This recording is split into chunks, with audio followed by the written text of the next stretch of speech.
Au nom du Père et du Fils et du Saint-Esprit, ainsi soit-il. Bien chers enfants, bien chers parents, bien chers fidèles, aujourd'hui nous célébrons une grande fête, la fête du Très Saint Sacrement, la fête de ce don extraordinaire que le bon Dieu nous a fait. Mais est-ce que ce don que Dieu a fait en instituant la Sainte Eucharistie, est-ce que vous l'appréciez vraiment? Est-ce que vous le désirez? C'est là quelque chose de très important. La mesure de nos communions, c'est le désir que nous avons de recevoir notre Seigneur. C'est une leçon que nous voyons bien souvent dans la vie des saints. Ils vivaient d'une communion à l'autre. Et c'est une leçon que nous voyons parfois dans l'exemple même de petits saints, disons, c'est-à-dire de jeunes enfants qui ont ardemment désiré recevoir la Sainte Eucharistie. Pensez à l'exemple de la bienheureuse Imelda. C'est un exemple, je pense, que vous connaissez déjà. Je vais vous donner tout de suite un autre exemple. Certainement, ce désir, nul ne l'avait plus que la très sainte Vierge Marie. Les patriarches ont désiré pendant 4000 ans recevoir notre Seigneur, non pas nécessairement dans la Sainte Communion, c'était encore un mystère qui leur était très obscur, même si il y avait déjà des préfigurations. Je sais qu'en catéchisme, vous avez appris les figures que donnait le patriarche Melchisédek, qui offrait déjà du pain et du vin, donc qui préfigurait la très sainte messe. Mais ce désir, certainement, personne ne l'a eu plus fort que la très sainte Vierge Marie. Et donc, si nous voulons croître dans ce désir, c'est à elle que nous devons le demander. Nous devons implorer la Sainte Vierge pour qu'elle prépare notre cœur, qu'elle enlève tout ce qui ne sied pas à la présence de la Sainte Eucharistie dans notre âme, mais aussi pour qu'elle brûle notre cœur de ce désir. Notre Seigneur, au soir du jeudi saint, brûlait du désir d'instituer la Sainte Messe et la Sainte Eucharistie. Il faut, nous aussi, que nous ayons le même désir. Alors, je voudrais vous raconter l'histoire d'une petite fille qui va vous donner cet exemple. Elle s'appelait Mathilde. C'est une histoire qui s'est passée en Italie en 1935. Mathilde était une enfant de 8 ans, donc en âge de faire la première communion. Sa mère était très pieuse et lui avait appris à aimer le bon Dieu. Son père, par contre, non. Il avait abandonné la pratique religieuse et il ne voulait pas que sa fille fasse sa communion. Il ne croyait plus en Dieu. Et donc la petite pleurait parce qu'elle voyait toutes ses camarades se préparer à recevoir la Sainte Communion et elle ne pouvait pas. Est-ce que quand vous avez peut-être l'occasion d'aller recevoir la Sainte Hostie, mais que vous dites, bon, c'est pas la peine, est-ce que vous pleurez aussi? Cette petite fille, elle pleurait pour recevoir Jésus. Elle avait les larmes aux yeux quand elle alla trouver un jeune prêtre qui était en train de préparer les enfants, justement. Elle disait, je ne pourrais pas faire ma communion. Mon père refuse. Et le jeune prêtre essaya de la rassurer. J'irai voir ta maman. Nous arrangerons cela. Mais le père ne voulait rien entendre. Même il a commencé à blasphémer en disant, s'il y a un Dieu, qu'il vienne lui-même chercher ma fille et lui donner sa première communion. Eh bien, le bon Dieu va l'exaucer d'une façon assez terrible. On approchait du mois d'août de 1935, donc après toutes les festivités de la fête Dieu déjà, et cette petite fille aimait beaucoup la Sainte Vierge, elle voulait pouvoir recevoir la Sainte Communion au moins à l'Assomption, le 15 août. Et donc au début du mois d'août 1935, elle alla trouver le même prêtre et lui dit, Monsieur l'abbé, qu'est-ce que c'est qu'une neuvaine? J'ai déjà entendu parler de neuvaine. Qu'est-ce que c'est une neuvaine? Elle avait cru comprendre un petit peu, mais elle voulait vraiment savoir ce que c'était. Alors le prêtre lui expliquait, une neuvaine, c'est quand on fait une prière pendant 9 jours pour obtenir une grâce importante. Et on peut ajouter des sacrifices. Alors la petite Mathilde se réjouit et se dit, impeccable, je vais faire une neuvaine pour me préparer à la fête du 15 août. Et vous, monsieur l'abbé, est-ce que vous pouvez offrir tous les jours la messe à cette intention? Alors le prêtre a été un peu coincé parce qu'il avait beaucoup d'intentions de messe. Il lui dit, écoutez, je ne peux pas faire ça. Mais je vais prier pour vous quand même. Je prierai pour vous tous les jours de la neuvaine. Et le prêtre demanda, il dit, bon, mais quelle grâce est-ce que vous avez à demander donc pour le 15 août? Alors la petite Mathilde lui dit, la grâce de ma première communion et la conversion de mon père. Voilà la grâce que je demande pour ce 15 août. Le 5 août, donc la veille du début de la neuvaine, elle voulait commencer le 6, le 5 août, la petite fille va se confesser, elle fait une bonne confession, elle retourne chez elle toute heureuse.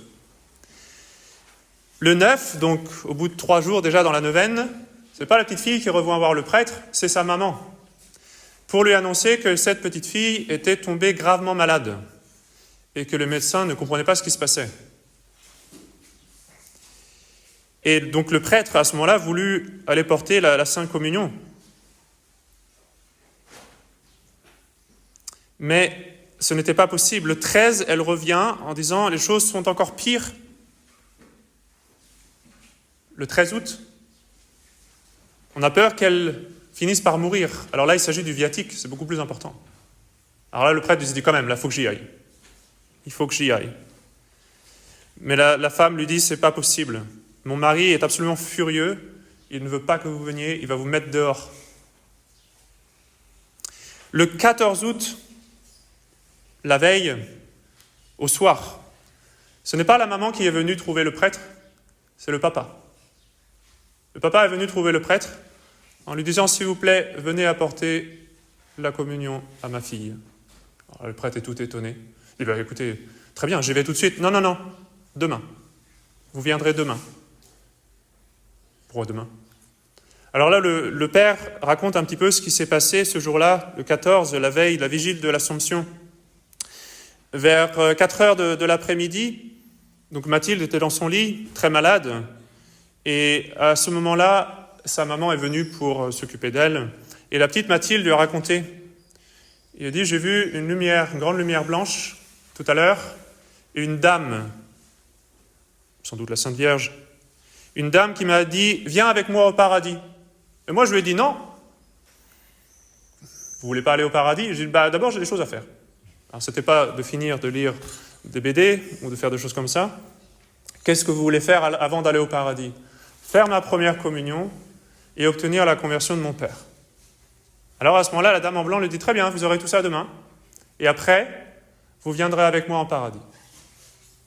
Marché conclu. Donc, la petite Mathilde explique tout ça à sa mère, lui disant, tu verras, je mourrai demain.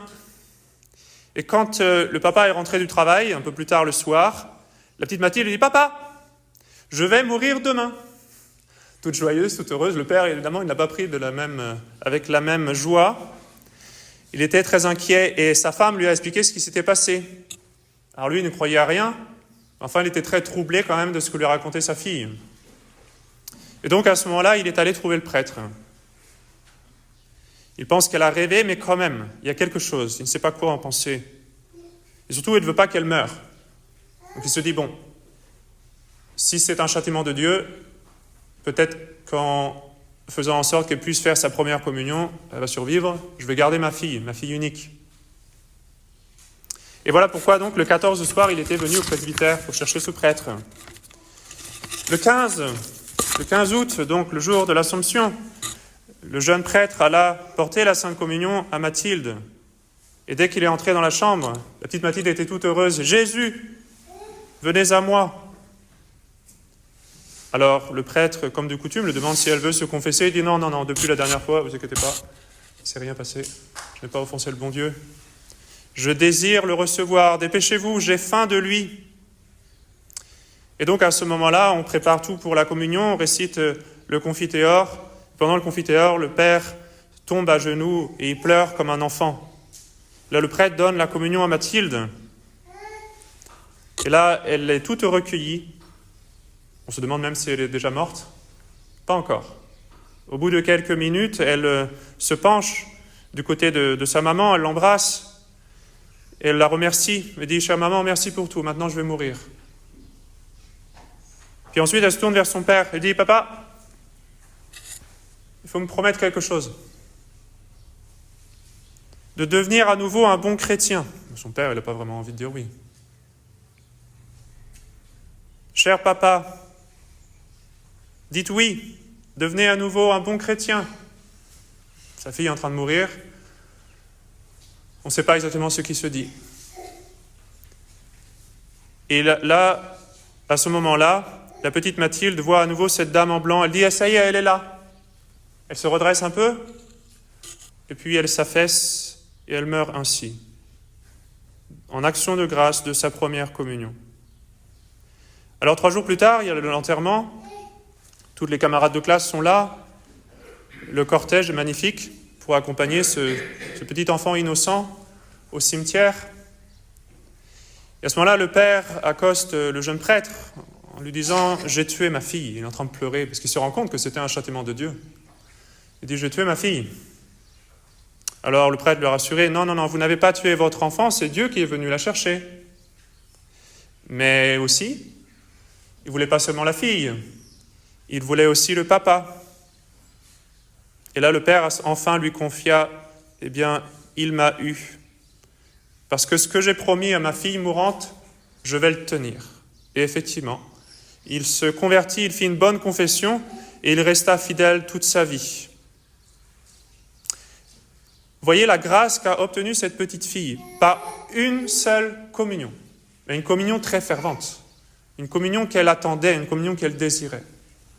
Et quand elle avait reçu notre Seigneur, elle a recommandé sa maman, elle a recommandé surtout son père, qui avait bien besoin de grâce. Notre Seigneur s'est laissé toucher. Vous voyez ce que notre Seigneur a fait pour être sûr que Mathilde puisse faire sa première communion, jusqu'à la rendre malade s'il faut pour venir la chercher. C'est ainsi que notre Seigneur désire d'être reçu. Lui, il est prêt à tout faire, s'il le faut, pour venir dans votre cœur. Alors il faut que vous ayez le même désir de recevoir notre Seigneur dans la Sainte Communion. Et ensuite, il faut demander beaucoup. Comme cette petite fille qui a dit de façon un peu amusante à la Sainte Vierge, « Non, pas encore, je ne vais pas tout de suite au ciel, d'abord j'ai 2 choses à faire. » Et surtout la conversion de mon père. Alors demandez beaucoup dans la Sainte Communion, désirez beaucoup et demandez beaucoup, et ainsi, avec la médiation de la Sainte Vierge, vous obtiendrez beaucoup. Au nom du Père et du Fils et du Saint-Esprit, ainsi soit-il.